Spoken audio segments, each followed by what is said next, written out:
Donc je me présente, je suis Bertrand Jonquois, je coordonne pour le compte de la Mobile Marketing Association les petits déjeuners. On est déjà au 3e petit déjeuner organisé sur 2015. On avait déjà organisé un petit déjeuner sur le M-Commerce et sur les push notifications. Et là, on est dans notre 3e petit déjeuner. On va encore organiser un petit déjeuner ou 2 petits déjeuners, ça dépendra un peu du programme. Et le prochain aura pour terme ou tournera autour du e-beacon. On n'a pas encore complètement fixé les dates et les lieux, mais évidemment, restez tune, comme on dit, pour suivre notre actualité. Vous serez évidemment invités. Ce que je voudrais rappeler, c'est que les petits déjeuners qu'on organise sont des petits déjeuners courts et denses. Et notre objectif, c'est de vous libérer à 10h30. Donc ça, c'est un point important. On ne fait pas des matinées du marketing mobile, mais des petits déjeuners du marketing mobile. Donc on essaie de démarrer à l'heure, on essaie d'être court, dense, efficace pour que vous puissiez repartir. Donc normalement à 10h15, on arrête la table ronde et il y aura un petit café, un petit networking pour ceux qui veulent encore discuter. Je vous rappelle qu'il y a un mot dièse ou un hashtag, mais j'aime bien le mot dièse, pour tweeter et suivre et partager l'actualité de ce qui va se passer aujourd'hui, et un code d'accès Wi-Fi. Donc n'hésitez pas. Et puis, je voudrais aussi saluer l'organisation de ce petit déjeuner pour la première fois avec l'IAB. Donc on présentera les 2 présidents à la fois de la Mobile Marketing Association et de l'IAB. Donc c'est le premier petit déjeuner qu'on organise en coordination avec l'IAB. C'est le 2e qu'on organise chez Yahoo, donc on est aussi ravis d'être accueillis par Yahoo, et je laisserai la parole à Jean-Christophe pour nous dire 2 mots sur Yahoo. Et puis c'est la première fois qu'on accueille Chris Babayode, qui est le responsable Europe de la Mobile Marketing Association et qui fera la keynote d'intervention. Et je rappelle aussi qu'on a un partenaire qui est maintenant un partenaire régulier de nos petits déjeuners, qui est le Club des annonceurs, ici présent, et on est ravis que le club nous accompagne sur ces petits déjeuners. Et on a un partenaire vidéo. Il y aura il y a d'abord une prise de vidéo de l'ensemble de l'événement, mais il y a aussi des interviews qui seront réalisées et qui seront diffusées sur Views. Voilà, je crois que vous savez à peu près tout. Je vais donc laisser la parole à Jean-Christophe Gombaud de Yahoo pour nous accueillir à nouveau chez vous. Merci. Merci, bienvenue. Moi, je vais commencer par 2 questions. Qui a un iPhone ici? Très bien, donc je suis à Paris avec des gens de marketing. Qui a un Android? Ah, voilà. Donc on est bien, ça y est, c'est l'année du mobile. On est bien équipé comme tout le monde, comme les vrais gens dans la rue. Donc Yahoo, on est ravis de vous accueillir aujourd'hui, parce que le mobile, c'est le premier pilier de notre stratégie, de nos priorités. On est devenu une mobile first company, je reviendrai là-dessus tout à l'heure. On a 600 millions d'utilisateurs mobiles chaque mois dans le monde. On a 1,6 milliard de téléphones connectés à Yahoo via Fleury, qui est notre outil analytics et qui nous permet aussi d'attirer de la pub avec des partenaires. Et rien que sur la France, on a 140 milliards de touchpoints chaque mois. Donc beaucoup de data, beaucoup d'infos, beaucoup de connaissances sur les utilisateurs mobiles. Et j'espère qu'à l'issue de cette matinée, on aura tous envie de davantage interagir avec les consommateurs sur mobile. Bienvenue. Voilà. Dense. Bravo. Rapide et court, comme sur le mobile, quelques secondes. Je vous propose maintenant d'accueillir donc les 2 présidents. David de l'IAB, merci beaucoup David d'être là, merci d'avoir organisé ce petit déjeuner avec nous. Et Renaud, vous connaissez forcément déjà, président de la Mobile Marketing Association. Salut à tous. Je serais tenté de demander qui n'a pas d'iPhone, mais c'est un suspect. J'imagine que chacun d'entre vous se souvient parfaitement du premier geste ce matin en se réveillant, et je pense qu'un téléphone n'était pas loin de ce premier geste. Et effectivement, ça nous confère une responsabilité particulière à nous, professionnels de la publicité, que d'être présents aussi dans le lit de nos consommateurs. On est ravis de ce premier petit déjeuner. Quand je dis on, c'est l'IAB, avec Valérie Chavannes qui nous accueille ici chez Yahoo, avec Amine Melouk et Christophe Danet, membre du conseil d'administration de l'IAB. Notre philosophie, c'est vraiment de la géométrie variable, de travailler avec les meilleurs dans leur domaine. Et je vous souhaite de très bons débats ce matin. Merci à toi de nous accueillir. Bien, bonjour, je suis Renaud, donc le président de la MMA. Merci également, encore une fois, à Yahoo. C'est important d'avoir un lieu capable de contenir une audience aussi importante. Donc on voit que le sujet vous touche particulièrement. Ce qui est intéressant ce matin, on l'a dit, mais on le répète, c'est une première entre l'IAB et la MMA. Et voilà, je pense qu'il est intelligent de travailler ensemble sur ces sujets-là et que 1 + 1 ne fait pas forcément 2. On est toujours plus fort ensemble, donc je pense que c'est un premier pas vers d'autres collaborations pour essayer de persuader effectivement ce qui va être le sujet de ce matin, que la publicité mobile devient un média, la publicité sur mobile au sens large du terme devient incontournable et qu'il faut effectivement essayer d'apporter un certain nombre de preuves aux annonceurs pour accélérer, ce qui risque d'être un des sujets de l'année, l'accélération. Et pour ça, on a vraiment le plaisir d'avoir aujourd'hui une autre première en France et aussi en Europe, d'avoir Chris avec nous, qui va vous présenter une étude menée aux États-Unis et qui est en train d'être développée partout dans le monde avec des très très grands acteurs et des très très grands annonceurs.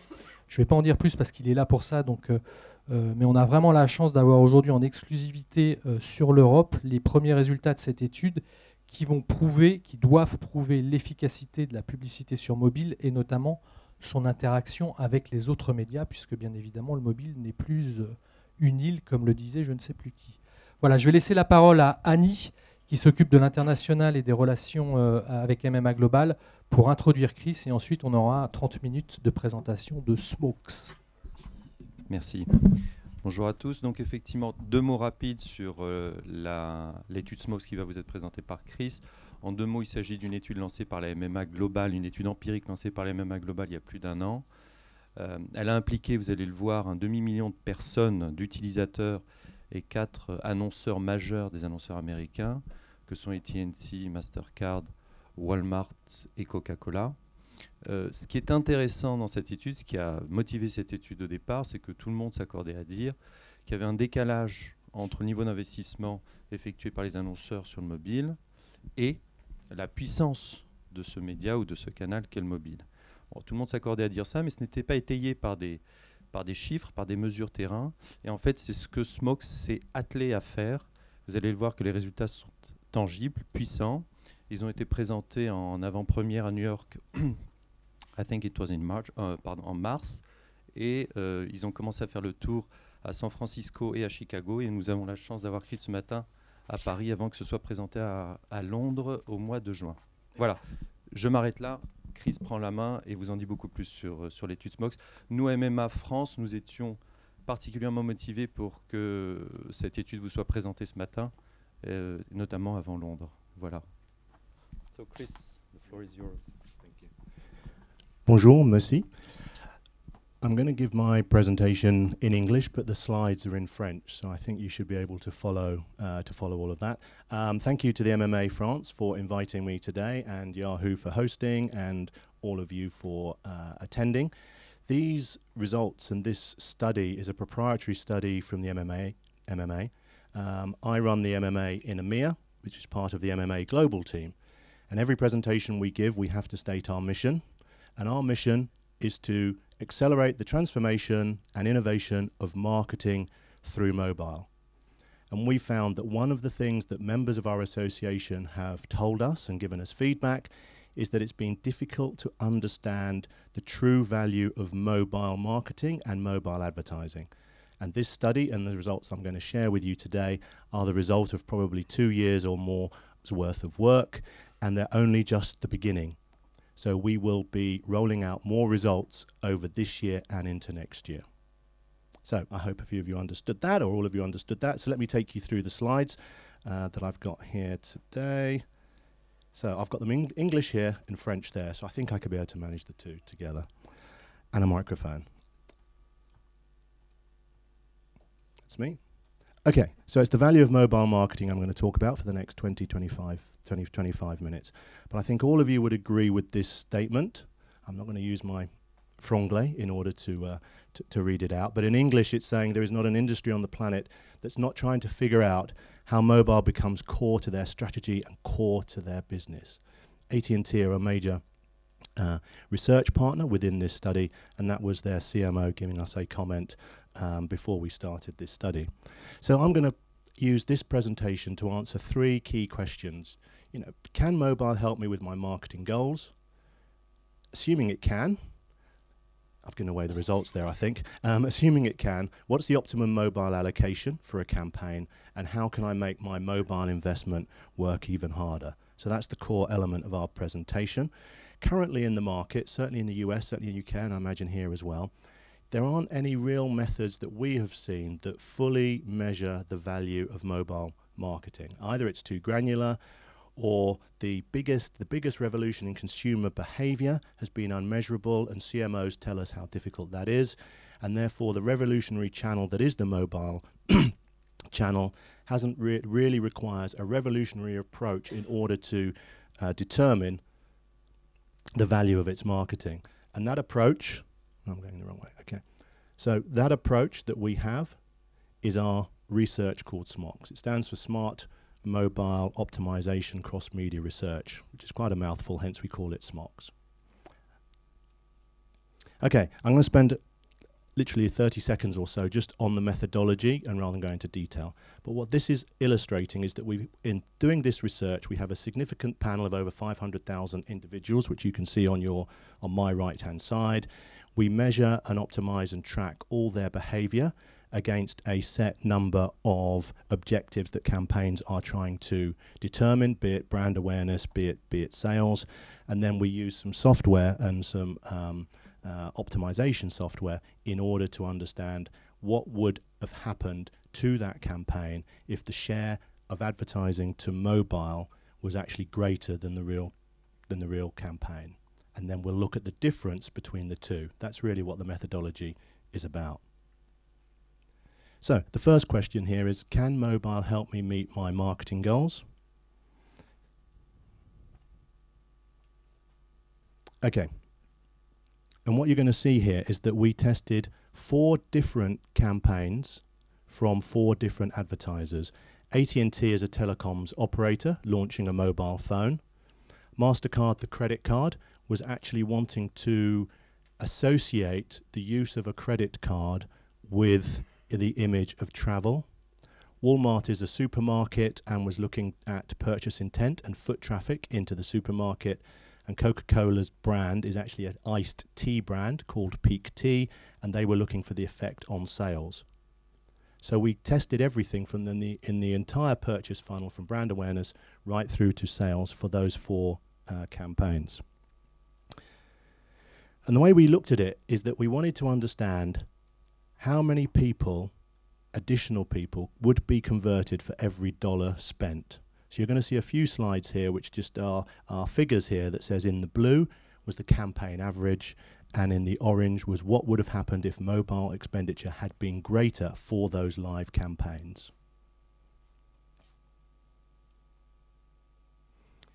So looking at the first one was AT&T, a telecoms operator, who were looking to build brand awareness for their new mobile phone. They were using television, print, mobile and digital as part and parcel of their campaigns. So the results we found was that mobile delivered almost twice the awareness, their key objectives, per dollar spent than other media. And the way we're representing that, of the total people impacted per dollar spent, the campaign as live impacted 1.6 persons. Mobile optimized, it became up to 2.9. Significant results, as I say, nearly double the awareness for the dollar spent. With MasterCard looking to associate the credit card with its image of travel, association with travel, TV, social media, digital and media were the media channels that were used. And the results again, mobile delivered almost twice the image uplift per dollar spent than any other medium. So the average campaign was running at 0.5 per person, people, and the mobile optimizer was at 0.8. I move on now to the Walmart, the supermarché. They ran a campaign to go back to school, and they wanted people to purchase groceries and stationery and the like for back to school. They ran TV, they ran digital, they ran mobile, and as you can see, a lot of different creatives were used in that campaign. And again, using the same methodology, mobile delivered again nearly almost twice the increase in purchase intent for every dollar spent. So the target market here were mothers, 18 to 49. The average was 0.4, and the mobile optimized was 0.7. So hopefully you get the system now. Let's do it with Coca-Cola. This was the iced tea, Gold Peak tea brand. TV, print, digital, media, and out of home were all the media that was used. And the results, they looked at 3 things here, Coca-Cola. So first off, they looked at top of mind awareness, so brand awareness. So actually the awareness of the campaign per person was 0.1. With mobile optimized, that grew to 0.6. In terms of its image about being a home-brewed taste, 1.4 moved to 2.6. And here's a crucial thing. I don't think a study's ever been done before that's been able to demonstrate how a medium like mobile has affected the sale of the product. And in this particular study where we measured sales, mobile took 5% of the budget, of the total advertising budget, but it delivered 6% of the sales. So those numbers were optimized by over 20%. So, bringing all that together, the answer to the question about can mobile meet my marketing goals is a resounding oui.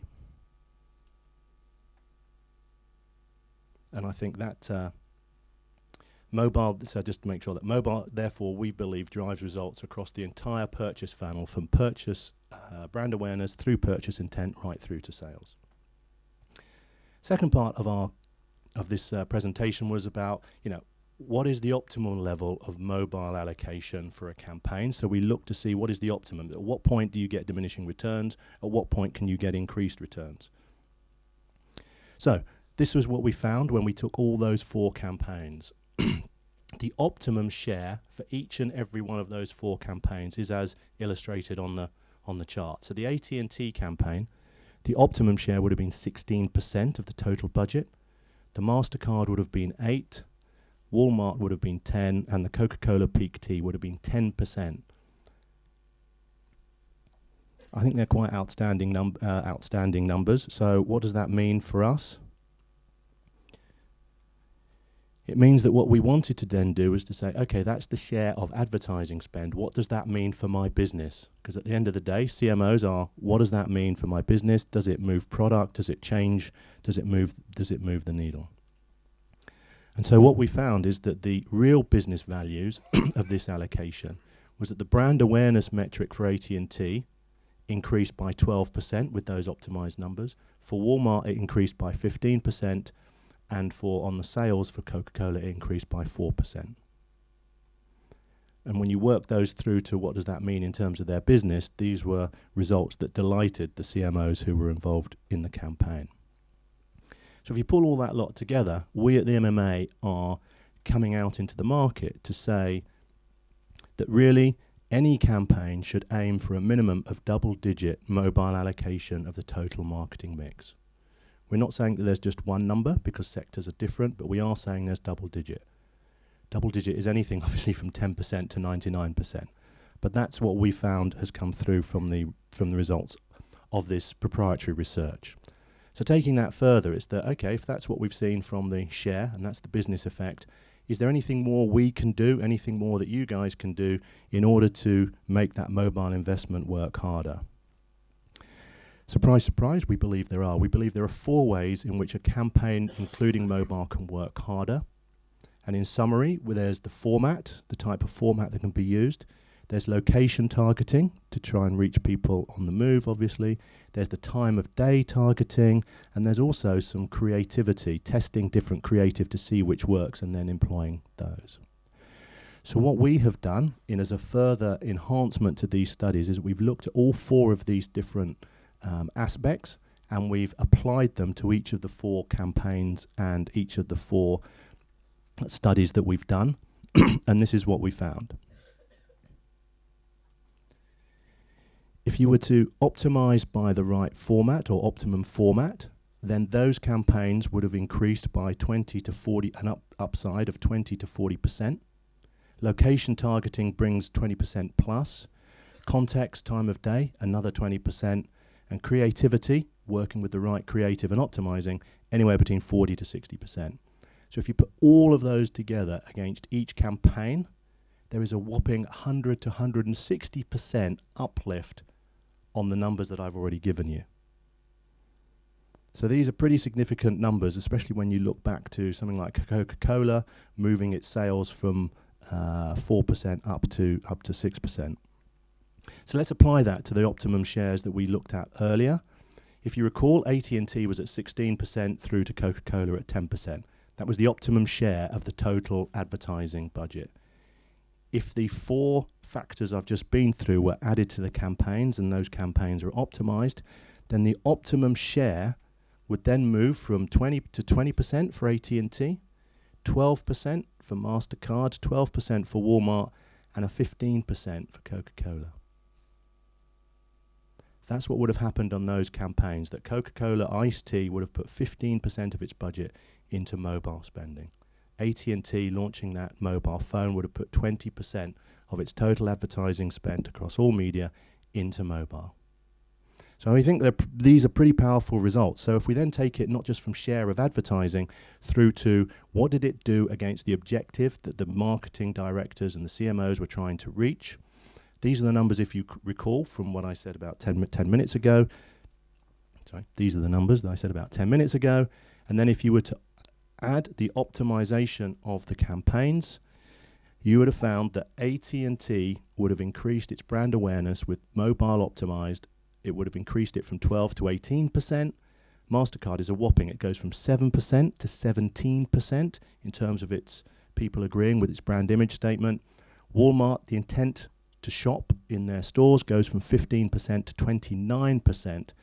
And sales, this is a key number again, iced tea, peak tea sales from Coca-Cola, instead of 4% increase in sales, it would have gone up to 7%. I think we have I haven't used it here, but we have a sort of image that we use when we do this presentation in the US. Peak tea is a sort of, it comes in a bottle as like an Evian bottle, a sort of 50 cl, I think, sort of type bottle.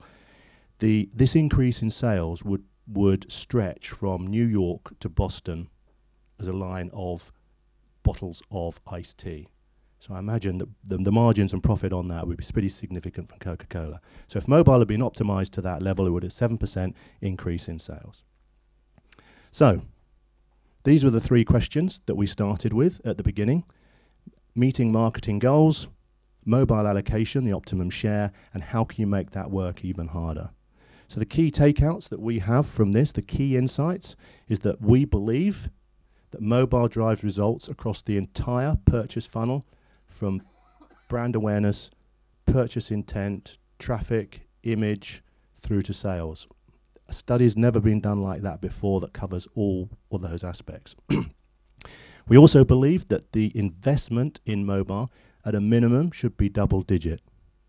And I think a bit like the US, it's at the moment in France, if I understand it, it's at single digit investment when you take all brands and everything else, as it is in the US. It's a bit higher in the UK, but double digit is where we believe it should be focused.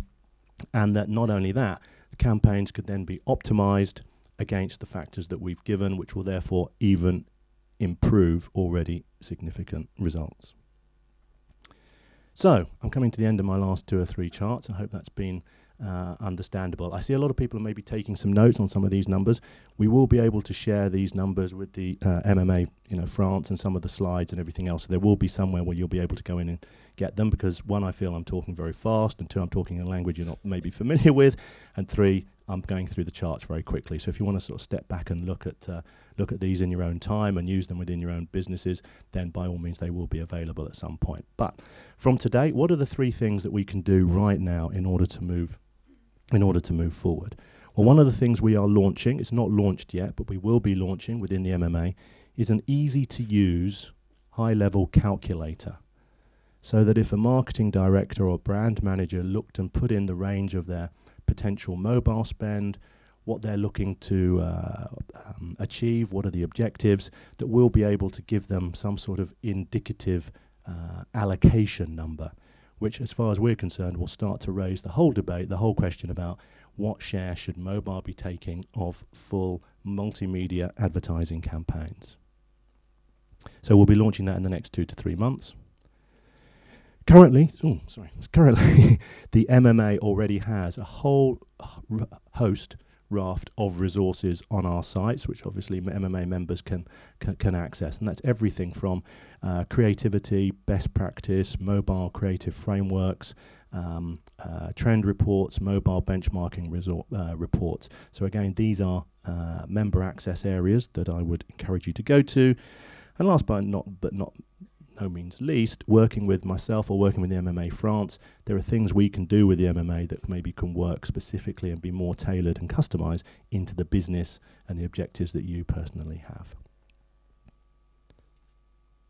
So, yeah, and that's my final chart, is to say, yeah, develop a program with us in the MMA and the MMA France as to how we can explore and take this forward.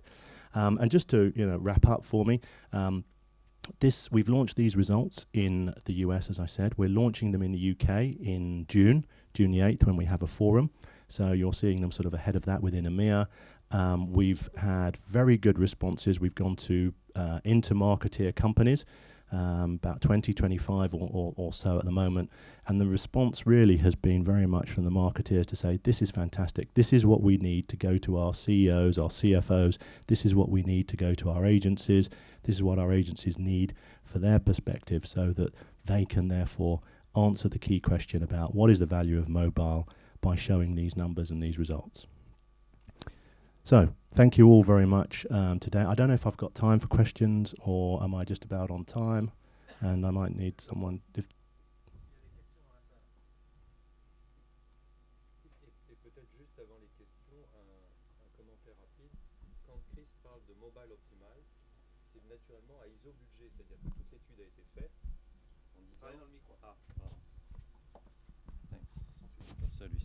Tout simplement pour préciser que toute l'étude a été faite avec Walmart, AT&T, Coca-Cola et Mastercard à ISO budget, c'est-à-dire qu'il ne leur a pas été proposé d'ajouter un budget supplémentaire pour le mobile. Donc c'est vraiment un arbitrage entre médias, et la partie dite mobile optimized, c'est la proportion optimale du mobile dans ce média mix. Donc ça, je pense que c'est un point important à souligner. Est-ce qu'il y a des questions pour Chris, ou est-ce qu'on passe à la table ronde? Je ne vois pas de questions. Merci beaucoup, Chris. Thanks very much. Je vais donc laisser la parole à Jérôme Bouteiller, que vous connaissez forcément également, qui va maintenant animer la suite de ce petit déjeuner avec la table ronde. Jérôme, c'est à toi. Merci, bonjour à tous. J'invite Jean-Christophe Gombaud à revenir nous parler de la stratégie mobile. Vous êtes directeur marketing de Yahoo France. Lorelei Chirard, bonjour Lorelei. Vous êtes responsable marketing digital d'Universal Pictures. Olivier Montferrand, où est Olivier ? Il arrive, il est Digital and CRM Manager chez General Motors. Et François Dezauteux, où êtes-vous François ? Bonjour. Et vous êtes International Media Manager de Total. Alors, est-ce que vous avez les micros à portée de main ? On m'a dit qu'il fallait appuyer sur le bouton pour parler et réappuyer sur le bouton quand vous auriez fini votre intervention. Alors, on va peut-être faire un premier tour pour se présenter rapidement. Jean-Christophe, donc vous nous disiez rapidement tout à l'heure que Yahoo était devenu une mobile first company. Est-ce qu'on peut développer les fruits de la mutation engagée par Marissa Mayer, j'imagine, il y a quelques années ? Exactement. Donc, ça fait 2 ans que Marissa Mayer est arrivée chez Yahoo et a redéfini la mission de Yahoo et comment on faisait nos produits. Et on le fait en observant nos utilisateurs, en fait. Donc l'année dernière, on a eu déjà plus de pages vues consommées sur mobile que sur PC. Cette année, on va avoir plus de requêtes sur mobile que sur PC. Donc forcément, en observant nos utilisateurs, on se dit qu'il faut refaire tous nos produits. Alors moi, je suis un peu des deux côtés de la bannière. Donc l'année dernière, j'ai lancé ou relancé 10 applications en France, et j'ai aussi lancé une solution pour les annonceurs. Donc ça passe par des solutions pour les marques, pour les annonceurs, et énormément de points de contact. Donc, je le disais tout à l'heure, on a, via l'acquisition de Fleury, des datas sur 1,6 milliard de téléphones dans le monde. Alors, on peut peut-être rappeler ce qu'est Fleury. C'est un outil de mesure, d'analyse interne aux applications. C'est ça. En fait, c'est un petit programme qu'on met à disposition des développeurs, donc ils peuvent installer avec leur application. Ça leur permet d'avoir accès à des outils d'analytics pour savoir qui vient sur leur application, comment ils l'utilisent. Également d'ajouter des fonctionnalités de recherche pour leur application, d'ajouter éventuellement de la publicité avec Gemini, qui est la solution de Yahoo. On en reparlera tout à l'heure. Ouais. On en reparlera tout à l'heure. Et ça nous fournit donc des informations sur 1,6 milliard de téléphones. Donc on commence à bien savoir comment les gens utilisent leur téléphone. Sur la France, on a eu au mois de janvier, j'ai des chiffres sur le mois de janvier, 140 milliards d'interactions. Donc ça nous permet de faire pas mal de choses. Et ce qu'on a observé, on s'est intéressé au mobile dominant. Donc c'est les personnes qui utilisent plus leur mobile que les autres. C'est des gens qui nous disent que j'ai des chiffres, les gens aiment les chiffres. 73% de leur temps digital est fait sur mobile. Donc c'est ces gens-là qu'on observe. Aujourd'hui, c'est que 12% des Français. On est un peu en retard par rapport aux Anglais ou aux Américains où c'est 18-20%. Mais ce qui est intéressant, c'est de voir l'évolution. Et d'ici 2-3 ans, on sera à la moitié de la population française qui sera en mobile dominant. Et d'ici 4-5 ans, 60%. Et on pense que ça va plafonner à 69%. C'est-à-dire qu'il y a des gens qui ne seront jamais mobile dominant parce qu'ils ont des gros doigts et des petits yeux ou je ne sais pas. Mais c'est important de se dire que voilà, ce shift est là. Donc Yahoo est devenu une mobile first company pour accompagner ce changement. Et c'est aussi une occasion pour nous de rabattre un peu l'écart de la concurrence et de se dire de prendre une position plus importante que celle qu'on a aujourd'hui sur le search, par exemple. Et on reviendra dans un instant sur les différents produits que vous avez développés. Alors, vous êtes un support, mais vous êtes entouré d'annonceurs. Lorelei, bonjour. Donc, je disais, vous êtes responsable marketing digital d'Universal Pictures. Votre job, c'est de donner aux gens, aux internautes, aux mobinautes, l'envie d'aller au cinéma et plus particulièrement d'aller découvrir les films Universal, c'est ça ? Tout à fait. Moi, je m'occupe de toute la stratégie digitale chez Universal Pictures France. Donc, moi, je suis principalement dédiée donc, aux sorties cinéma. Vous avez pu voir début d'année, on a sorti donc Invincible, le film d'Angelina Jolie, on a sorti 50 nuances de Grey, Fast and Furious 7, à venir des films comme Jurassic World ou Les Mignons. Donc c'est vrai que c'est des très gros lancements. Nous aujourd'hui, on a évidemment des sites officiels qui sont responsive design, donc disponibles évidemment sur mobile. À la fois donc, des sites officiels, notre site portail, des applications dédiées, donc vous connaissez sans doute l'application Minion Rush. On a lancé également cette semaine un jeu Jurassic World donc, qui est disponible sur iTunes et Android, que je vous invite à découvrir. N'hésitez pas à le télécharger pendant cette table ronde. Tout à fait. On a également, donc c'est vrai que le secteur du cinéma est un secteur un peu particulier. Aujourd'hui, il n'y a pas d'interface qui permet de réserver son billet en ligne. Donc nous, aujourd'hui, on a mis en place une application qui s'appelle l'application Séance, qui permet justement de réserver vos billets via les interfaces cinéma et qui est également disponible sur mobile. Donc c'est vrai qu'aujourd'hui, toutes les interfaces disponibles sur les films sont disponibles en mobile.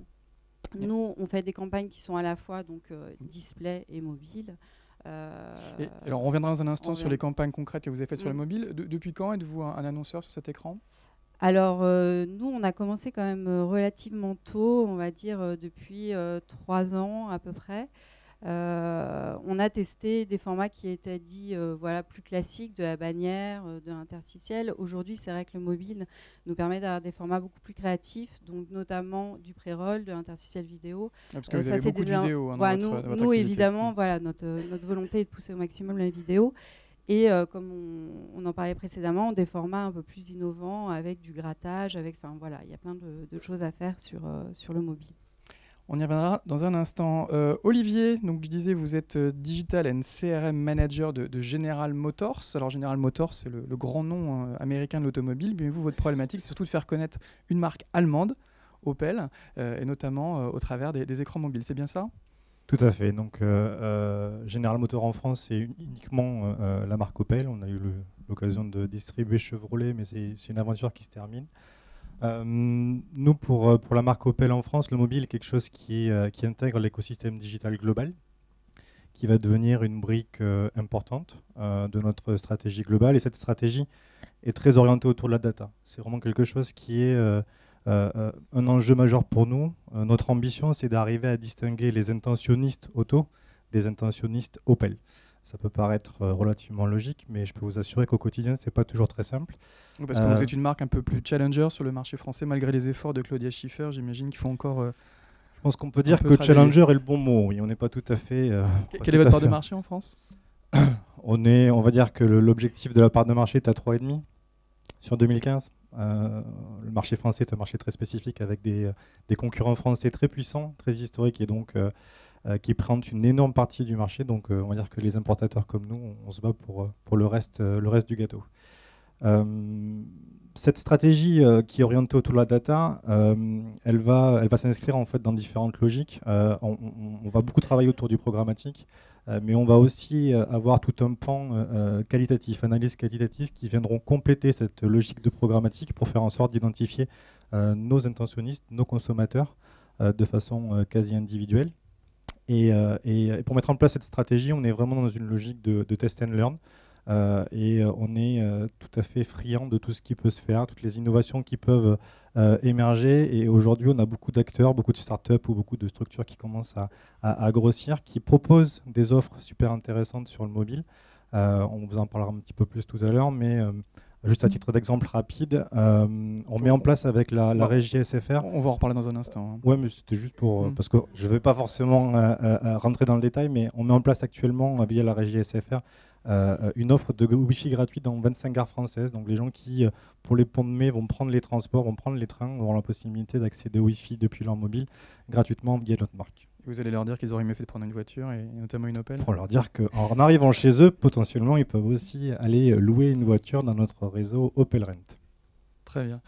François de Zoeteux, alors je disais, vous êtes International Media Manager chez Total. Total, un grand groupe énergétique français. Vous avez une double problématique, à la fois faire connaître la marque Total sur les 5 continents, et en France, peut-être développer des usages plus avancés et faire du e-commerce et de la performance.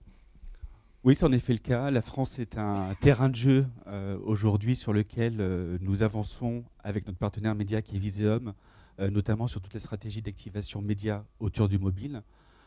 Quand on sait que 75% des mobinautes aujourd'hui utilisent le mobile dans le quart d'heure qui suit leur réveil et que par la suite, ça va être près de 60 interactions dans la journée, on s'adresse, nous, à des automobilistes, à des motocyclistes qui eux-mêmes sont en mobilité, et donc on a un œil très très attentif sur ce point-là. Et puis peut-être ce qui nous a aidé aussi, c'est qu'au niveau de notre management, ça a été complètement pris en compte. Le DG de notre branche, qui est Philippe Boisseau, le disait et le redit régulièrement sur le fait qu'aujourd'hui, nos clients en station-service veulent de plus en plus payer avec leur téléphone, veulent payer sans contact, veulent savoir en temps réel s'il y a de l'attente à la pompe ou au lavage. Et donc aujourd'hui, on a une vraie stratégie d'activation autour de ça.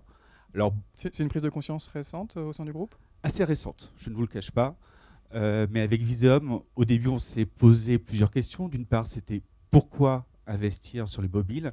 Et maintenant, cette question, on y a répondu, et c'est comment investir dans le mobile. Et là, on a 2 prérequis aujourd'hui qui sont d'une part le fait de pouvoir cibler exactement les personnes et les cibles qui nous intéressent, et puis de mesurer nos résultats. Alors je vous propose peut-être d'enchaîner directement. Vous avez tous un peu répondu. Enfin, on ne se pose plus la question du pourquoi. Maintenant, évidemment, on se pose la question du comment. Alors comment donc Total a déployé ses stratégies marketing et publicitaires, notamment sur le marché français ? Quelles ont été vos priorités ? Alors écoutez, on a été sur des différentes expériences de test and learn, pardon si vous ne m'entendez pas bien, de test and learn ces dernières années. Pour prendre un premier exemple peut-être, et qui concerne plutôt la géolocalisation, on a été le premier annonceur au printemps 2013 à travailler avec Waze, qui est un GPS social que vous connaissez certainement tous. Oui, c'est l'application, c'est l'équivalent un peu de Coyote, et ça a été racheté par Google, je crois. Et ça a été racheté par Google dernièrement. C'est 3 millions d'utilisateurs aujourd'hui en France. Et avec Waze, on a travaillé ensemble sur plusieurs formats. On avait des enjeux de notoriété, donc en mettant des formats punaises, on va dire, sur l'application Waze et sur la partie map pour pouvoir localiser les stations. Et puis, lorsque l'automobiliste était à proximité d'une station ou lorsque celui-ci était à l'arrêt, on avait la possibilité de lui envoyer un format qui lui permettait de connaître les offres de la station Total qui était près de chez lui. Et puis, on va aller un petit peu plus loin demain, toujours avec Waze. Ouais. Peut-être qu'on peut donner quelques chiffres sur cette première opération avec Waze. Écoutez, sur quelques détails que je pourrais vous donner sur Waze, c'est sur le fait que on a fait un premier test sur 2 zones géographiques au niveau de la France avec des KPI d'une part sur la notoriété, et là on a fait des post-tests, excusez-moi, après cette opération qui nous ont permis de pouvoir interroger ces mobinautes, et en effet ils ne connaissaient pas forcément une offre sur Total, qui était une offre low cost avec l'offre Total Access et qui ont permis d'une part de la connaître. Et puis enfin, on a permis d'avoir des indicateurs qui nous permettaient de mesurer les personnes qui s'arrêtaient vraiment dans la station Total, puisqu'on arrivait à les géolocaliser. D'accord, donc une sorte de mesure de performance, drive to station. Exactement. Dans votre cas. Et un usage plus avancé, vous disiez, avec Waze? Avec Waze, oui, puisque nous allons demain continuer à travailler avec eux avec un nouveau format. Alors je suis désolé de la terminologie, et c'est pas pour me la péter, mais qui s'appelle le Zero Speed Takeover, si je dis pas de bêtises, qui est un format qui nous permettra aussi de géolocaliser les stations GPS de nos concurrents et qui nous permettront aussi de leur envoyer des informations push pour leur montrer l'offre totale. C'est-à-dire que l'automobiliste s'approche de la station d'un concurrent et à ce moment-là, vous intervenez en lui disant « faites 20 km de plus ». On l'encourage à faire moins de kilomètres et aller trouver un carburant de qualité dans les stations Total. D'accord. Et ça fonctionne, ce type d'opération? Écoutez, on va le lancer dans quelques semaines et on est convaincu que ça va marcher. D'accord. Alors ça, c'est la dimension géolocalisation. Évidemment, quand on est dans une automobile, on est particulièrement sensible à ce genre de campagne. Vous aviez aussi, je crois, une problématique pour pousser les consommateurs, peut-être les consommateurs un peu premium, à s'acheter un carburant premium que vous vendez aussi, Total Excellium, c'est bien ça? Total Excellium nouvelle génération, qui est un carburant premium que nous avons lancé mi-janvier. Nous sommes en pleine activation média aujourd'hui autour de ce carburant. J'espère que certains d'entre vous ont vu ce que nous avons fait sur le digital, excusez-moi, puisqu'il faut savoir que 40% du budget média était alloué au digital et au mobile sur cette première phase d'activation. Est-ce que vous visez en gros des consommateurs qui sont équipés de véhicules un peu haut de gamme? Bon, j'imagine que les gens qui ont un iPhone, les gens qui ont un smartphone premium ont peut-être aussi une automobile premium et ils sont a priori votre cœur de cible pour ce type de carburant, c'est ça? Exactement. Exactement. Et donc là, il y a eu des expériences intéressantes que nous menons actuellement et qui sont pour l'instant tout à fait pertinentes, qui sont d'une part, avec Visum, nous avons décidé de travailler avec Augury. On voulait faire un volet rencontre CRM et cibler les détenteurs de l'appli Total, et donc pour leur permettre de mettre en avant les avantages de ce carburant. Avec Augury, par la même façon, on a pu cibler ces fameux conducteurs de véhicules premium qui sont soit chez General Motors, soit qui regardent des émissions comme Turbo, comme Automoto. Et donc, ça nous permet de les cibler et de leur envoyer également des messages push. Et puis également, avec le mobile, on arrive à pouvoir regarder leur search et les exposer également au message Excellium. Et puis, une petite expérience intéressante avec MobValue. Second écran, on parraine des émissions liées à cet environnement de l'automobile et il y a une vraie synchronisation TV aujourd'hui qu'on arrive à mettre en place. Vous savez comme moi, les gens qui regardent leur télé ont la plupart du temps un portable ou une tablette dans la main et donc on fait une vraie synchronisation télé avec un advert game lorsque ces derniers sont en contact avec cette émission et qui nous permettent aussi de leur pousser des messages autour d'Excellium. D'accord, donc beaucoup d'initiatives dans l'univers automobile. J'imagine que chez General Motors, ce sont des choses aussi que vous avez testées. Je crois que vous avez également travaillé avec certains des partenaires de Total. À faire parce qu'on est à peu près sur les mêmes intentionnistes ou les mêmes cibles. En fait, ouais, les différents partenaires avec lesquels vous avez travaillé, on a aussi mené des opérations avec eux, Waze notamment. En mars 2013, une opération qui a plutôt bien marché sur des portes ouvertes. Oui, votre problématique était différente. Il ne s'agissait pas d'envoyer des clients station-service, mais d'envoyer des prospects dans une concession Opel, j'imagine. C'est ça, accessoirement. Mais au-delà de cette opération, je voulais particulièrement partager avec vous deux expériences. Une première qu'on a mis en place avec FeedsUp, via notre agence Cara. C'était lors du Salon de l'Auto 2014, qui, comme tout le monde sait, est un carrefour d'audience relativement massif dans l'automobile, plus d'1 million de personnes. Se retrouve au port de Versailles à Paris pendant 3 semaines. C'est ça. Et l'idée en fait de cette opération était de placer des petites balises sur notre stand pour aller capter les ID des personnes qui avaient un téléphone dont le Wi-Fi était ouvert et qui passaient à proximité de notre stand. L'objectif était de pouvoir, dans un second temps, retargeter ces personnes avec de la publicité in-app et identifier si nos messages de communication étaient plus efficace sur cette population que l'on pouvait identifier et qualifier d'intentionniste que sur une population lambda relativement traditionnelle. Donc un ciblage offline et un reciblage in-app. C'est ça. En fait, on a fait de la collecte offline et ensuite on allait retargeter ces gens-là et on s'est rendu compte que les résultats sont... Juste combien de profils ont été... On a fait plus de 250 000 adresses collectées sur la période. Oui, le salon de l'auto, c'est des gros chiffres. Oui, ce sont donc les gens qui sont passés à proximité du stand Opel. Tout à fait. Opel et dans le hall, on va dire. Parce que pour être tout à fait transparent avec vous, on avait la chance d'avoir des voisins assez intéressants. En tout cas, c'était des passionnés d'automobile et ils étaient susceptibles de s'intéresser à vos produits. Donc vous les avez reciblés. On les a reciblés en termes de... quelques semaines plus tard. C'est ça. Sur une période qui a suivi, on a valorisé du contenu riche pour essayer de créer de l'engagement et une expérience. Et les premiers résultats sont plutôt encourageants avec des taux de clics qui ont connu un incrément entre 40 et 60% versus un panel de non exposés. Donc dans ce cas-là, dans ce cadre-là, le mobile est clairement un device intéressant pour collecter des gens qui sont potentiellement en affinité avec notre marque. Donc ça, c'était la première expérience. C'était la première expérience. La seconde expérience, c'est aussi avec Augury. C'est un pilote qu'on a mené le mois dernier sur une campagne pour notre nouveau SUV, l'Opel Mokka. On a voulu en fait travailler 3 typologies d'objectifs. Un objectif de awareness et de branding. Donc, comment exposer des audiences qui sont pour le coup très ciblées. Je parlais de notre vocation à travailler autour de la data. Augury propose d'aller identifier des potentiels prospects avec des scores d'affinité qui sont élevés et donc nous permet de travailler de l'exposition, là aussi format vidéo via des interstitiels sur des audiences en affinité.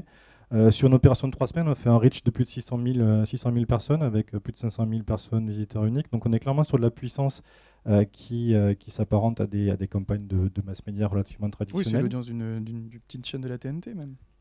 Voilà, ça fera plaisir à nos amis qui nous ont présenté le fait qu'il faut investir 2 digits sur le mobile.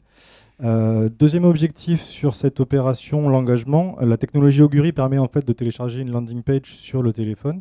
Et on a la possibilité de connaître le taux d'engagement entre les prospects qui ont cliqué sur la publicité et le taux de revisite en fait, des pages. Et nous, on s'est rendu compte qu'on a plus de 100 000 personnes qui ont téléchargé la fameuse landing page et 35% qui ont cliqué 1, voire 2, voire 3 fois sur cette page-là pour atterrir sur notre site de marque. Donc clairement, en termes d'engagement, de la revisite et du lien entre ces audiences, ces populations et notre marque. Donc quelque chose qui est... pour le coup, très tangible, plus que certains KPI qui, dans certains cas, peuvent être un petit peu complexes à analyser. Là, on est sur des KPI qui étaient vraiment très objectifs.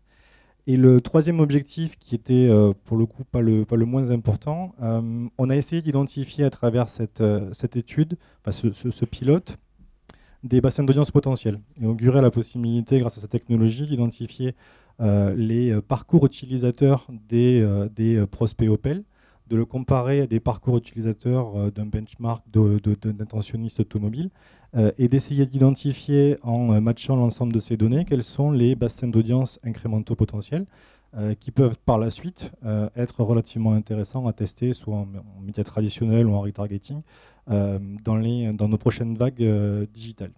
Et on s'est rendu compte, alors il faut qu'on creuse, pour l'instant c'est que des premiers chiffres, on s'est rendu compte quand on expurge tout le côté auto traditionnel, qu'on voit émerger une surpondération du média, mais aussi une surpondération du bricolage.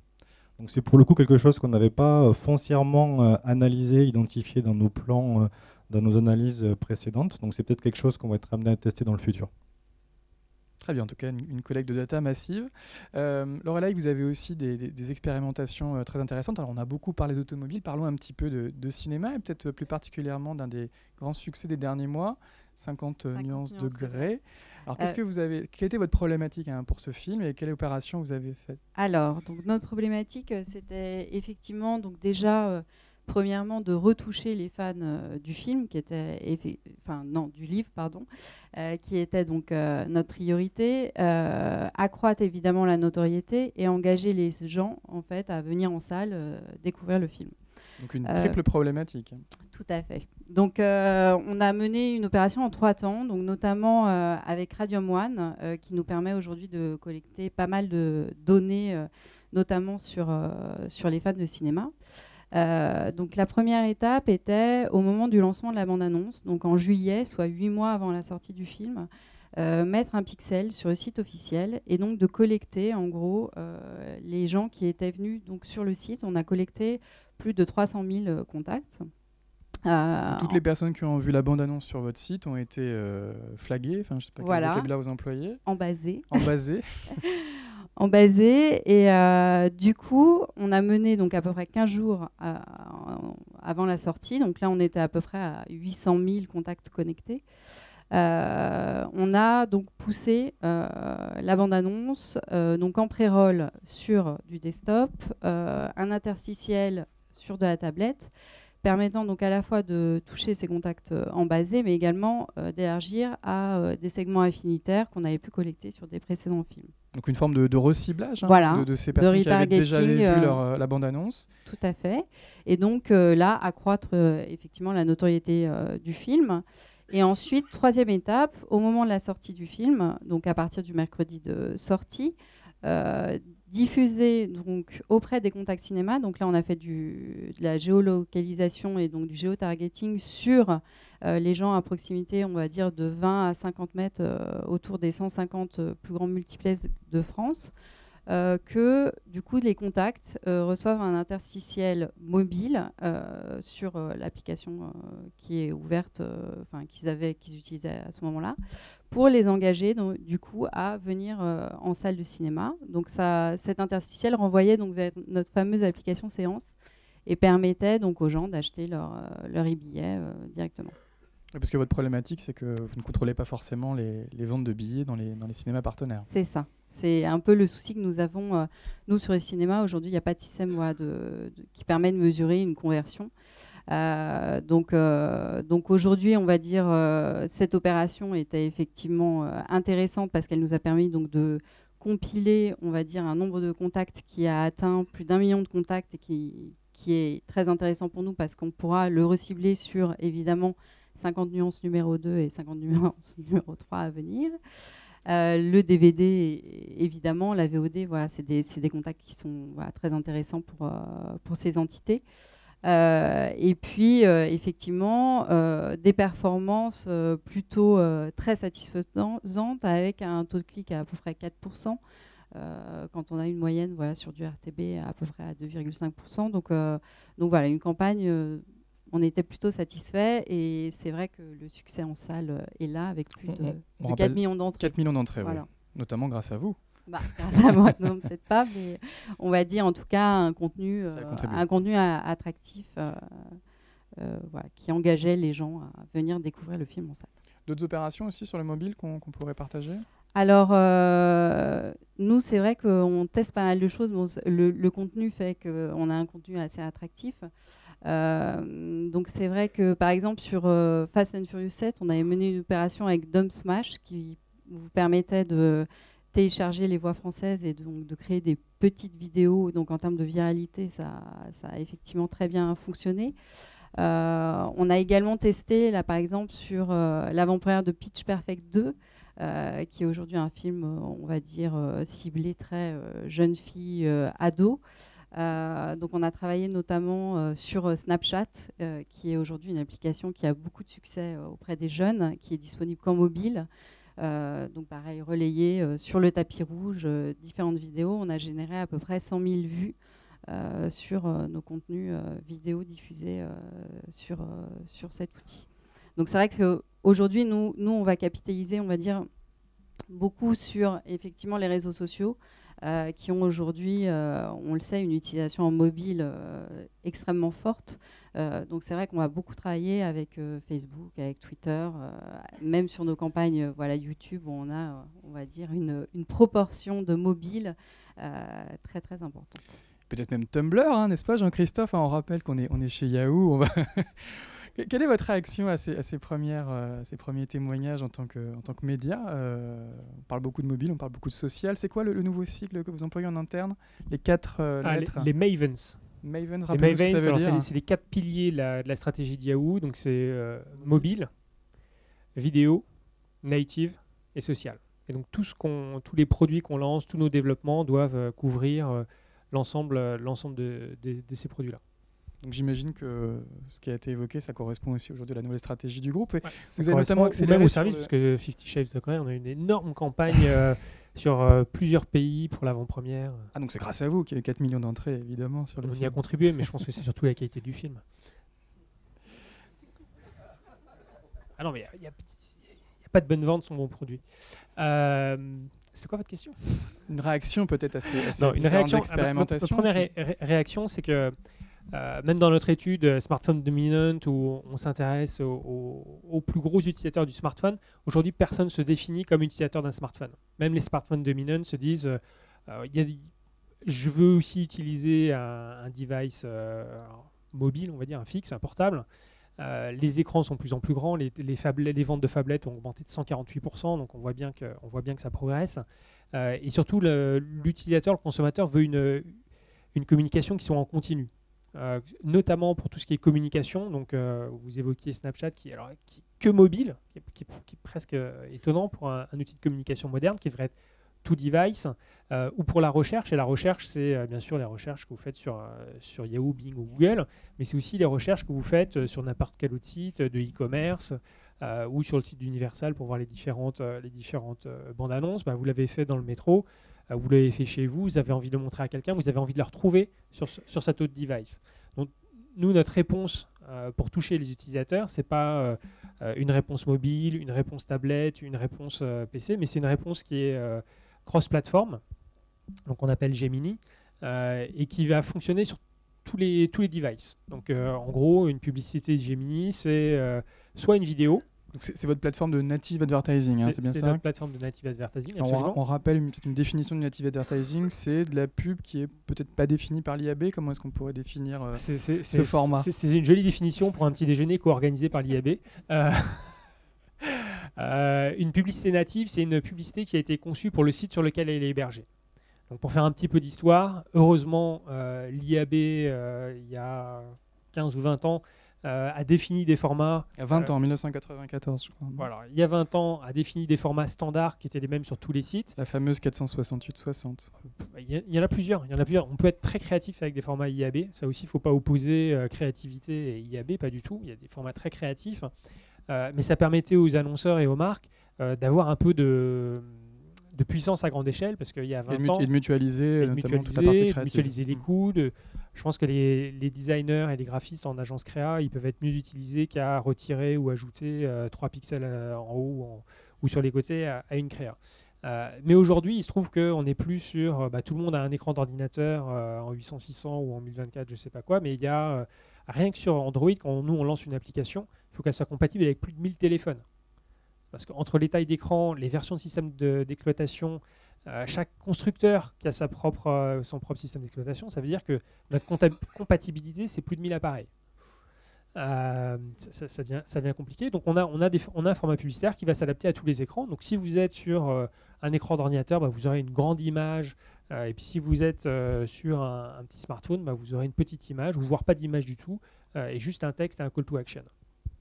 Comme vous payez au clic, si c'est pas efficace, vous payez rien. Voilà. Donc c'est dans notre intérêt que ce soit efficace, que ce soit simple à utiliser. Je pense qu'aussi la créativité, je disais créativité en agence de créa, c'est plus que d'ajouter, de retirer des pixels. Ça va être un travail d'écriture. J'ai trouvé ça très intéressant hier, c'était le 4 mai, donc May the Force be with you, des fans de Star Wars. Quoi, c'est tout? Quand même. Bon, il y a eu un vrai travail de créativité sur l'écriture de ces petites campagnes. Et je trouve que le native advertising, ça peut remettre aussi de la créativité sur la qualité de l'écrit, parce que c'est l'algorithme qui va choisir les meilleurs couples image, texte, call to action. Donc vous en mettez 5, 10 dans la machine, et puis c'est les meilleurs couples qui vont se créer. C'est pas toujours les mêmes couples qui vont marcher le mieux pour toutes les mêmes personnes, parce que, vous l'avez tous dit, la data, c'est hyper important. Donc quand on a de la data sur 1,6 milliard de téléphones, on peut commencer à faire du ciblage un peu fin sur des gens qui s'intéressent au bricolage et qui font des recherches sur du crédit auto. Peut-être qu'ils vont acheter une Opel. sans doute, Et ça puis c'est votre travail après. Puis avec Fleury, vous êtes en première ligne pour récupérer ces données désormais. Exactement. Très bien, alors vous avez parlé un petit peu de business model. Je voudrais qu'on refasse un point sur les différentes campagnes que vous avez menées. François, on a donné quelques chiffres sur les différentes opérations que vous avez réalisées. Concrètement, combien elles vous ont coûté, combien elles vous ont rapporté, quels étaient les business models utilisés dans ces campagnes? Je vous remercie pour cette question. Je vous en prie. Et je ne vais pas pouvoir y répondre, mon cher ami. Oh, les business models. Non. Nous, au niveau des activations médias que nous mettons en place, et notamment sur le mobile, bien évidemment, nous mettons en place des KPI. Nous avons des enjeux de notoriété, de drive to store, d'image. Et donc, forcément, on compare aujourd'hui, on fait du test and learn, et on compare bien évidemment les budgets de ces activations médias, leurs résultats avec ce qu'on a pu faire par le passé, notamment en display classique. Oui, au moins sur le web traditionnel. Ouais. Exactement. Donc aujourd'hui, je vous le disais, on a mis 40% du budget média sur l'activation digitale pour le lancement de ce carburant Excellium nouvelle génération. J'aurais du mal, je suis désolé, à vous donner des résultats parce qu'on a commencé cette opération mi-mars et qu'on est en plein dedans.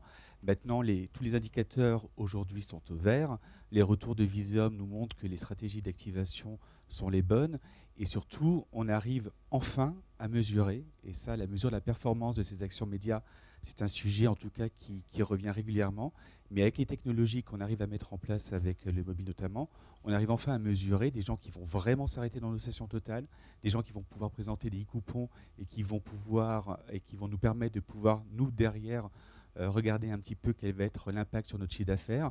Donc oui, il y a des choses intéressantes, il y a des choses pertinentes et il y a surtout des choses qui nous poussent à se dire qu'on a eu raison de le faire.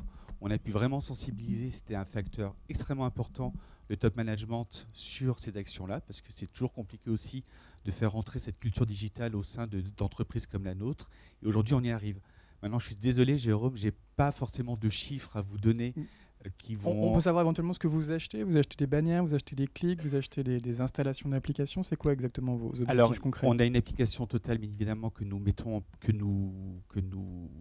modernisons aujourd'hui, parce que nous sommes en train d'installer aujourd'hui le Wi-Fi dans toutes les stations Total en France, que la technologie Beacon dont on parlait tout à l'heure est une technologie qui nous intéresse et nous allons la tester dans un panel de stations qui sont importantes pour nous en termes de chiffre d'affaires, pour voir un petit peu quel va être le retour sur investissement que l'on peut avoir par rapport aux activations médias que nous ferons par la suite. Qu'est-ce que vous me disiez, Jérôme? Des chiffres, des modèles. Des chiffres, vous voulez des chiffres? Je vois que vous ne voulez pas forcément. C'est pas que c'est trop tôt, c'est trop tôt c'est un cas, petit peu, pour donner honnêtement, les précisions. sans aucune... c'est absolument pas c'est vrai que c'est des volontaire opérations de ma part, très récentes. mais Ouais. c'est vraiment des opérations cas, sur lesquelles, je vous dis, en tout cas sur lesquelles on investit. Alors, et aujourd'hui... On comprend que vous êtes satisfait, on comprend qu'il y a un retour sur investissement positif. Vous n'êtes peut-être pas encore en mesure de partager avec nous le détail des opérations, mais globalement, vous allez continuer et accélérer. Vous parlez de 40% d'investissement dans le digital. Quelle est la part du mobile sur ces 40%?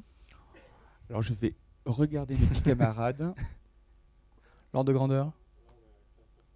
15%. 15% sur les 40%? Ça fait combien ça? Je vous le dirai pas. 8 ou 9, quelque chose comme ça. Mais vous l'aurez compris. Vous êtes sous la barre des 10% en tout cas. Il y a encore one digit. Oui. Mais la barre des 2 digits pourrait être franchie rapidement si vous êtes satisfait par ces formats. Et croyez-moi, c'est déjà une belle victoire pour nous d'avoir atteint ce niveau sur le lancement de ce carburant. Ça s'est fait très rapidement. Ouais, on aura également une grosse actualité ce second semestre avec... on va dévoiler de nouvelles signatures et on compte bien montrer que ce que nous avons fait avec Excellium est pertinent, apporte des résultats et nous permettra derrière de pouvoir accroître nos investissements sur cette partie-là. Mais juste pour terminer, ce qui nous intéresse, nous, au niveau du mobile et des activations médias, c'est qu'on n'est plus, vous l'avez compris, sur des interstitiels standards. Et ce qui nous intéresse aujourd'hui, c'est le mobinote, ce sont ses centres d'intérêt, c'est où est-ce qu'il va, comment il procède. Et là-dessus, aujourd'hui, avec les technologies dont on a parlé tout à l'heure, on arrive à avoir des vrais résultats et des vrais retours sur investissement. Chez Opel, est-ce que vous avez également quelques chiffres, en tout cas plus de précision sur les business models utilisés? Piège. Les chiffres, non. En fait, quelques ordres de grandeur. L'opération qu'on a menée avec Augury, on est sur du coût à la vidéo vue qui est équivalent aux grandes plateformes qu'on a l'habitude d'utiliser sur du desktop. Donc clairement, on est sur du reach incrémental puisqu'on est sur du mobile et pas sur du desktop. Et on arrive à avoir des coûts qui sont similaires, donc un retour sur investissement qui est tout à fait bon. Le mobile va devenir un enjeu majeur de notre stratégie globale. Un des axes de développement va être de reconstituer en fait le parcours utilisateur fragmenté. Aujourd'hui, on a énormément de données, on a mis en place beaucoup d'opérations pour faire de la collecte d'informations, du data mining, du scoring sur nos audiences, ou sur même de la third party data sur le desktop. L'enjeu et l'ambition de demain, c'est de faire en sorte que ces individus qui sont pour la plupart les mêmes sur le mobile, on arrive à créer un pont, une passerelle et faire en sorte qu'on ne les surstimule pas. J'entendais ce matin en introduction quelqu'un dire que c'est de notre responsabilité à nous annonceurs d'évangéliser l'utilisation du mobile. Je partage complètement ce point, mais je partage aussi l'avis qu'on a un devoir de réserve, on doit faire attention. Quand on parle de beacon, c'est quelque chose qu'on va mettre en place nous pour faire en sorte, comme je le disais, de reconstituer le parcours utilisateur entre le desktop et la concession.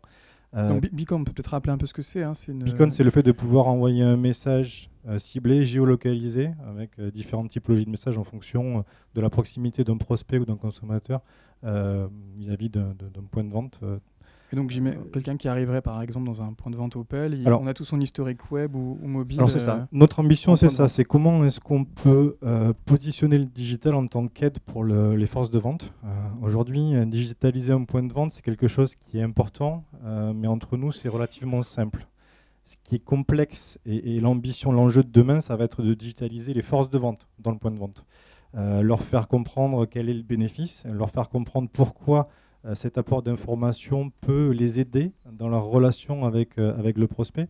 Pour avoir commencé à essayer, je peux vous dire que c'est quelque chose qui va prendre un petit peu de temps, qui va demander énormément de pédagogie. Concrètement, le vendeur en point de vente, il va savoir que la personne qui rentre dans sa concession, il a fait déjà une recherche sur le dernier mocap dont vous parliez tout à l'heure. L'objectif, c'est ça. Donc on va l'orienter vers le bon véhicule immédiatement, c'est ça ? Vers le bon véhicule, vers les bonnes configurations, vers les bonnes finitions, vers les bonnes fourchettes de prix. Toutes les informations qu'on aura su collecter, nous, sur nos différents devices mobiles qui permettront d'accompagner le vendeur dans sa démarche. Mais juste pour finir, S'il allait voir un film Universal comme 50 nuances degrés, vous lui proposez plutôt un coupé sport ou comment ça plutôt une madame, la petite sportive sexy. Juste pour finir sur notre devoir de réserve, je pense que quand nous, sur des concessions, on est un petit peu à part, puisque les concessions sont généralement à l'extérieur des villes et on n'est pas forcément dans des zones avec énormément de points de vente. Mais je me positionne juste en tant que consommateur 2 minutes. Je me dis que si demain le beacon est une technologie qui se démocratise, et je pense que certains géants du web vont faire en sorte que ça se démocratise. Quand vous allez rentrer dans un centre commercial, vous allez avoir potentiellement 1, 2, 3, 4, 5 types de profils différents. Si chacune des enseignes qui composent le mall dans lequel vous êtes vous envoie 1, 2 ou 3 notifications, ce qui est possible sur le beacon, puisque vous pouvez avoir des messages différenciés suivant la distance entre votre position et le point de vente, on va se faire bombarder. Et je pense on va éteindre très rapidement une notification. Voilà, concrètement, on va tuer l'usage, on va tuer la technologie qui, pour moi, est une technologie qui peut apporter beaucoup. Mais on se doit, en tant qu'annonceur, en tant que professionnel, de faire très attention à ça. Parce que je pense que le mobile aujourd'hui, c'est 18 heures sur 24, un point de contact potentiel avec nos prospects, mais il faut aussi respecter leur vie privée. Sur la question performance pure, vous êtes satisfait aujourd'hui de ces formats mobiles ? Performance pure, on va dire qu'on teste depuis quasiment 3 ans maintenant. Pour être tout à fait transparent avec vous, on a une maturité sur le desktop qui est beaucoup plus importante, on a beaucoup plus d'historique, et donc on a des performances sur desktop qui sont meilleures que celles que l'on peut avoir sur le mobile. Mais comme je le disais, les dernières campagnes avec Augury ou avec FeedsUp, ou même avec Waze, nous ont permis de voir que dans certains contextes, sur certains objectifs bien définis, on arrive à avoir...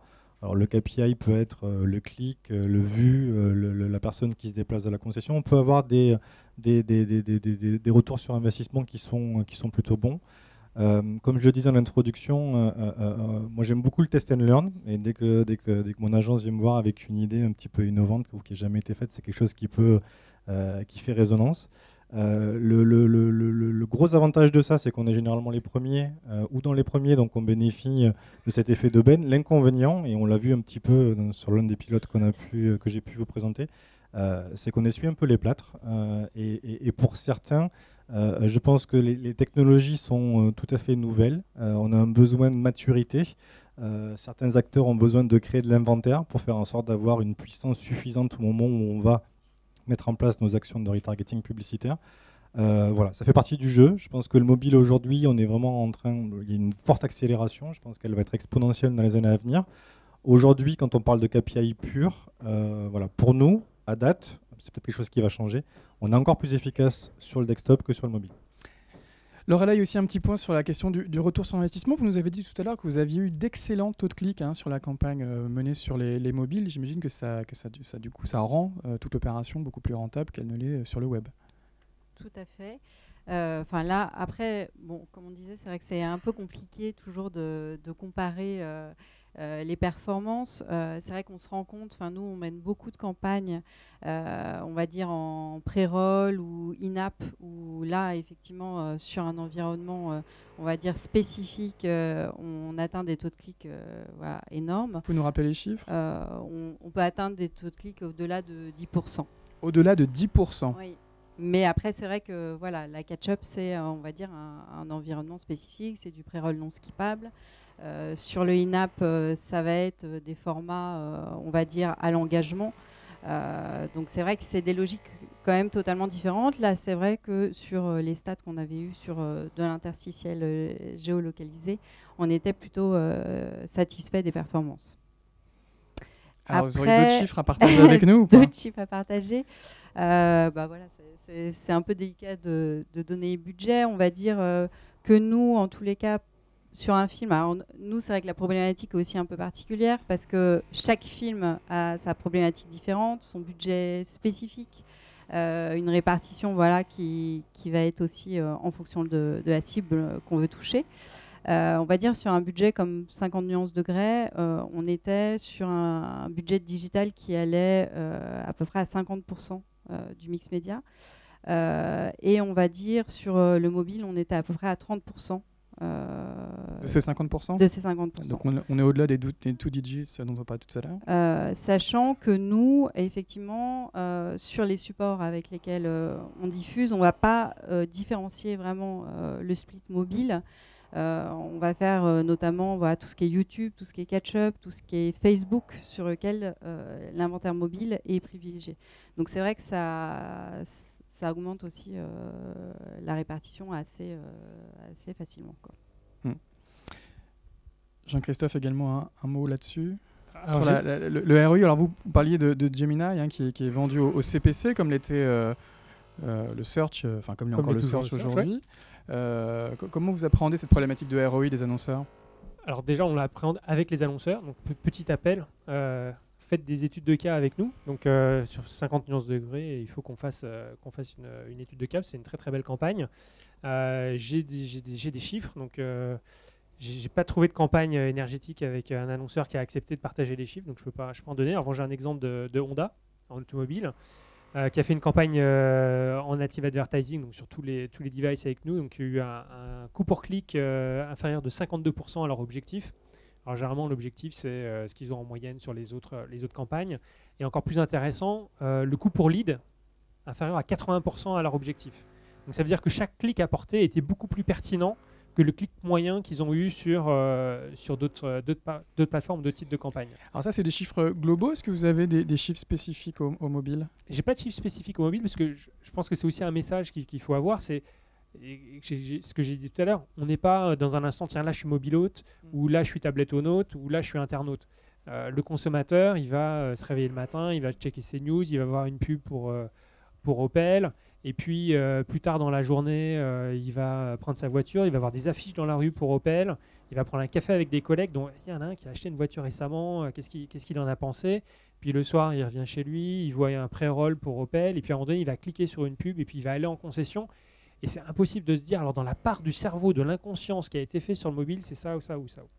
Donc, nous, on s'adresse au consommateur là où il est au moment où il est en train de consommer l'information, avec toute la data qu'on a, et les insights aussi que nous donne l'agence et l'annonceur, et qui nous disent mon consommateur il est comme ci, il est comme ça, voilà ce que j'ai envie d'avoir. Puis après, on va voir avec la data. Et parfois, on trouve des choses intéressantes. Moi, j'aime bien l'insight sur le bricolage. C'est des choses auxquelles on va pas forcément penser, mais que la data va nous apprendre. Donc, c'est pas juste le mobile ou juste l'ordinateur, c'est l'ensemble de la campagne. J'ai des chiffres aussi sur Galeries Lafayette. Une campagne pendant les soldes. Donc là, il y a un pic de communication sur quelques jours pour tous les distributeurs. Donc là, les chiffres que je peux partager, c'est la visibilité qui a été multipliée par 2 par rapport aux objectifs. Et dans une période de solde, la présence à l'esprit, la part de voix va être très importante. Et un ROI qui a été supérieur à 25% par rapport aux objectifs. Donc ça marche. Le mobile, ça marche. Il est 10h11, je crois. Je vais vous demander à tous les quatre un mot de conclusion. François, donc chez Total, vous êtes convaincu, hein, même si vous ne nous avez pas forcément donné le détail du pourquoi. En tout cas, vous êtes convaincu aujourd'hui de l'efficacité du mobile et peut-être même à terme du fait que cet écran, cet environnement dépassera le web. Écoutez, oui, je suis convaincu, nous sommes convaincus. Je trouve que c'est une formidable révolution aujourd'hui que l'on vit autour du mobile. Quand on s'adresse à une cible comme la nôtre d'automobilistes, qui est par essence mobile, vous imaginez comme moi l'œil attentif que l'on peut avoir là-dessus. Mobile par essence, ça pourrait être un bon slogan pour votre boîte. On verra. On verra. C'est cadeau. Hein. Mais dans tous les cas, je vous dis, on est aujourd'hui sur une courbe d'apprentissage. Je suis désolé de vous avoir frustré par rapport aux data que vous auriez souhaité avoir de ma part. On vous réinvitera, rassurez-vous. Et je compte bien revenir pour vous donner ces chiffres. Mais en tout cas, je vous dis, on est sur des courbes d'apprentissage, on est sur du test and learn. Et aujourd'hui, tous les indicateurs sont au vert. Parce que je vous le dis, et je me répète un petit peu, je suis désolé, mais au-delà de la volonté, de l'engagement que l'on voulait avoir sur les mobiles, il y avait une vraie volonté aussi de pouvoir convaincre avec notre agence média Viseum nos clients internes, nos collaborateurs chez Total, pour qu'ils puissent prendre le pas comme nous autour du mobile. Et c'est chose faite aujourd'hui. On va beaucoup communiquer en interne sur les résultats, on va dire d'ici fin mai, fin juin, autour du lancement de ce carburant que nous faisons actuellement.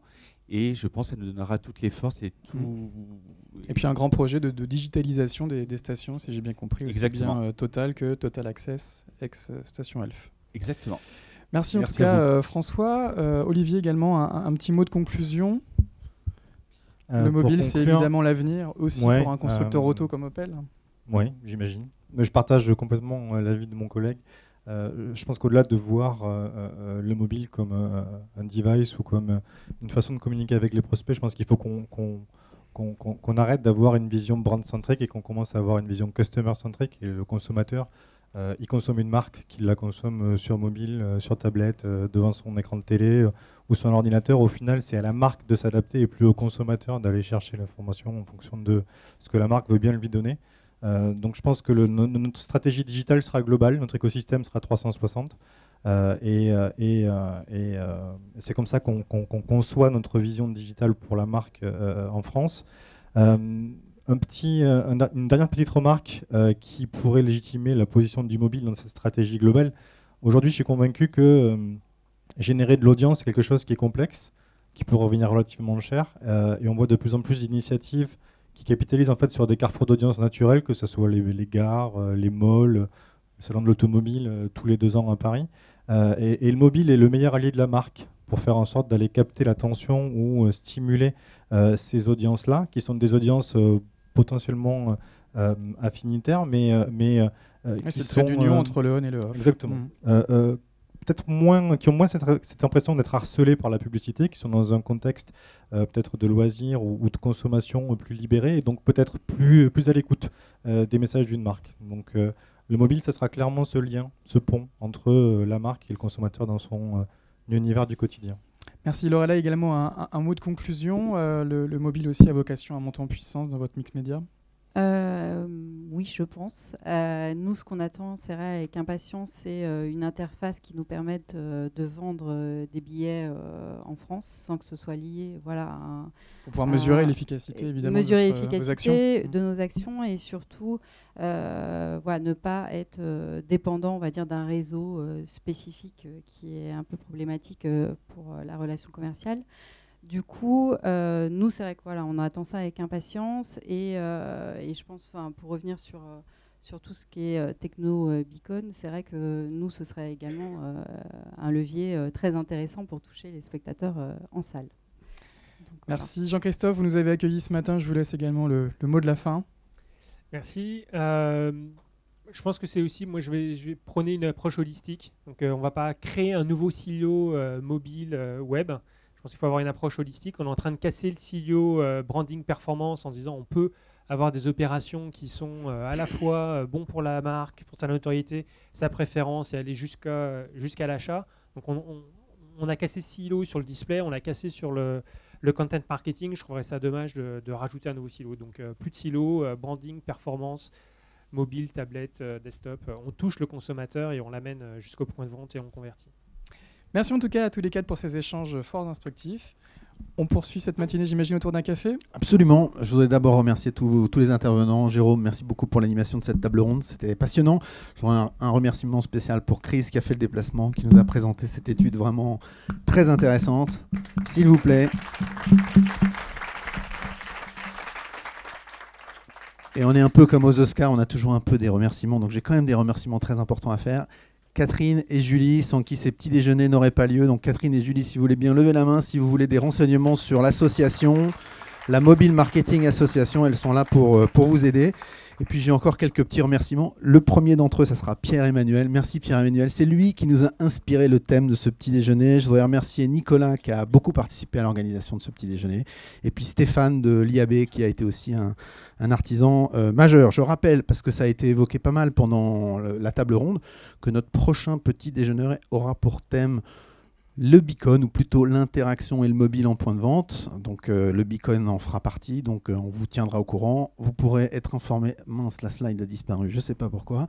Mais bref, il y a tout ce qu'il faut sur le site de l'association et sur le hashtag, un petit... Ouais, ça serait formidable.